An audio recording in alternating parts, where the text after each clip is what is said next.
does a chemical stress impact on your spine and nerve system, and why are chiropractors concerned about that?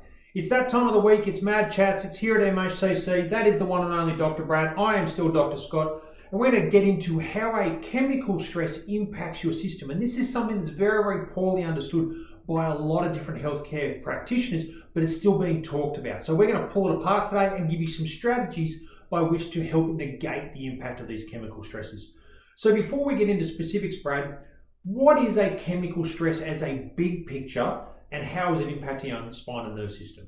So a chemical stress is something that we're either ingesting or physically exposed to that gets the stress response increase. And the stress response is something that's particularly talked about, and stress response has been linked to all sorts of things of prolonged decreased immune system, so some cancers, cardiovascular disease, heart attack, stroke, diabetes, all sorts of healthcare concerns. But as Brad said, a chemical stress is something that we ingest, whether that be through our foods, through our drink, through supplements, drugs that we take, through our skin, through what we breathe. And a lot of these fall on a list. We're not going to hit everything. We're going to break them down into some small chunks. So number one, what's the first chemical stress group that we're going to pick on, Brad? So how we fuel our body and what we fuel it with. So our foods, yeah? Yep. Okay. So typically your gluten-containing foods or your carbohydrates, your dairy-containing foods and milk products are typically stress response as well. And finally is your sugar. Yeah, and look, a lot of these are particularly insidious. We don't really know in many cases how much sugar and dairy and gluten we're consuming in so many different cases. So I think the main thing around this is these foods all taste yummy. They're not a requirement for the way our body functions. We're not saying that consuming these are directly going to cause you problems. We are simply saying is if we think about these foods more as a treat, not as a requirement for our diet, then we're going to be moderating that chemical load on our body, right? A piece of toast is not going to kill you. Cheese is delicious, let's be honest. And I don't think there'd be too many human beings on the planet that don't have some form of affinity for sugars, right? Whether they be refined or the more natural sugars.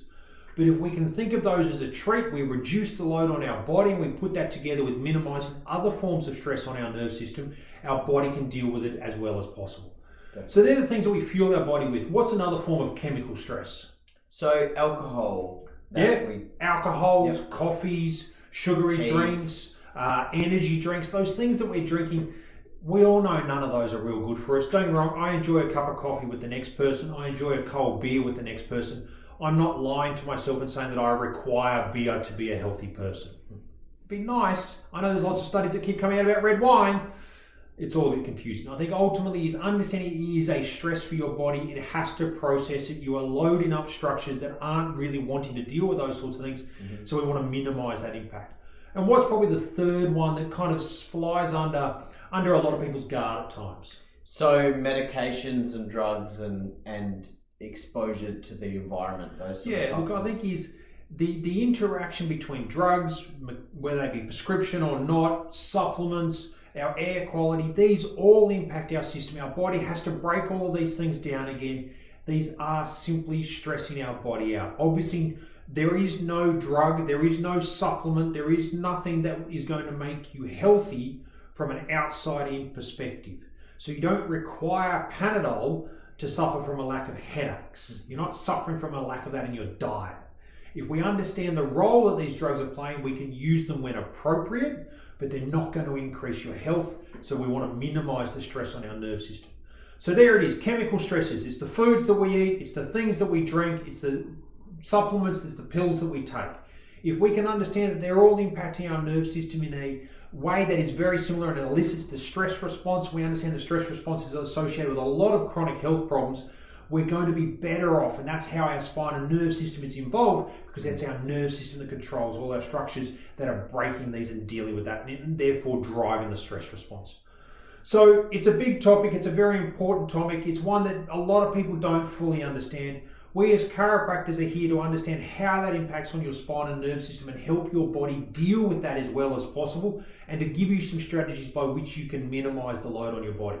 If this has been useful for yourself or a friend, make sure you like and share. Otherwise, we'll see you soon at Mount Hawthorn Chiropractic.